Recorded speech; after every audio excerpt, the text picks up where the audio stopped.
નવસારી જિલ્લામાં મેઘરાજાએ તોફાની બેટિંગ કરતા જનજીવન અસ્તવ્યસ્ત બન્યું છે। વહેલી સવારથી જ શરૂ થયેલા ધોધમાર વરસાદે સમગ્ર જિલ્લાને ગમરોડી નાખ્યું છે। માત્ર 4 કલાકમાં જ જિલ્લામાં સરેરાશ 4 ઇંચ વરસાદ નોંધાતા અનેક વિસ્તારોમાં પાણી ભરાઈ ગયા છે। ભારે વરસાદને કારણે જિલ્લાના અનેક માર્ગો પર પાણી ફરી વળતા કુલ 14 માર્ગો વાહન વ્યવહાર માટે બંધ કરવામાં આવ્યા છે। નવસારી જિલ્લામાં સતત વરસી રહેલા ભારે વરસાદને કારણે જનજીવન પર વ્યાપક અસર જોવા મળી રહી છે। 4 કલાકમાં જ 4 ઇંચ જેટલો વરસાદ નોંધાતા નીચાણવાળા વિસ્તારોમાં પાણી ભરાઈ ગયા છે। ભારે વરસાદના કારણે જિલ્લાના કુલ 14 માર્ગો પર પાણી ફરી વળતા વાહન વ્યવહાર ખોરવાયો છે। બંધ થયેલા માર્ગોમાં નવસારી તાલુકાના 8 માર્ગો, જલાલપુર તાલુકાના 3 માર્ગો, ગઢેવી તાલુકાના 2 માર્ગો અને વાંસદા તાલુકાનો 1 માર્ગનો સમાવેશ થાય છે। માર્ગો બંધ થતા લોકોને અવરજવર કરવામાં ભારે મુશ્કેલીનો સામનો કરવો પડી રહ્યો છે। તંત્ર દ્વારા લોકોને સાવચેતી રાખવા અને જરૂરિયાત સિવાય બહાર ન નીકળવાની અપીલ કરવામાં આવી છે। હાલ જિલ્લામાં વરસાદી માહોલ યથાવત રહેતા વધુ વરસાદની આગાહી વચ્ચે વહીવટી તંત્ર પરિસ્થિતિ પર સતત નજર રાખી રહ્યું છે।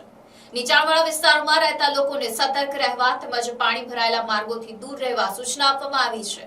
જિલ્લામાં વરસાદની આગાહી વચ્ચે નવસારી જિલ્લામાં એક એસડીઆરએફની ટીમને પણ સ્ટેન્ડ બાય કરી દેવામાં આવે છે, જે જિલ્લાની વરસાદની પરિસ્થિતિ પર નજર રાખી રહી છે। જય હિન્દ, મારું નામ પીએસઆઈ કેટી ગામિત, વાવ સુરત। એસટીઆર ટીમ અમારી 2 નંબરની છે। અત્યારે અમને નવસારી ખાતે ડિપ્લો કરવામાં આવ્યા છે। નવસારી ખાતે ડિપ્લો કરવામાં આવ્યા એ સમયે અમે ડિઝાસ્ટરના અંડરમાં જેવી રીતે કે ડિઝાસ્ટર જે અમને હુકમ આપે તેવી રીતે અમે કલેક્ટર એમના હુકમથી અમે અહીંયા રોકાયા છે। એમાં અમારા પાસે વરસાદી માહોલ છે, એના માટે અમારા પાસે લાઈબોય જોકેટ, લાઈબોય, લબર બોટ, રસ્સો જેવા કે બચાવ કામગીરી માટે ઉપયોગ થાય એવા સાધનો સાથે અમે અહીંયા હાજર છે। જેવી રીતે કે અમે કોઈ બી રેસ્ક્યુમાં જતા હોય, રોડ પર વૃક્ષ પડ્યું હોય તો એને કટિંગ કરવા માટે અમારા પાસે ચેનસા, આરસા જેવા આધુનિક હથિયાર સાથે અમે અહીંયા તૈનાત હાલતમાં ઊભા છે।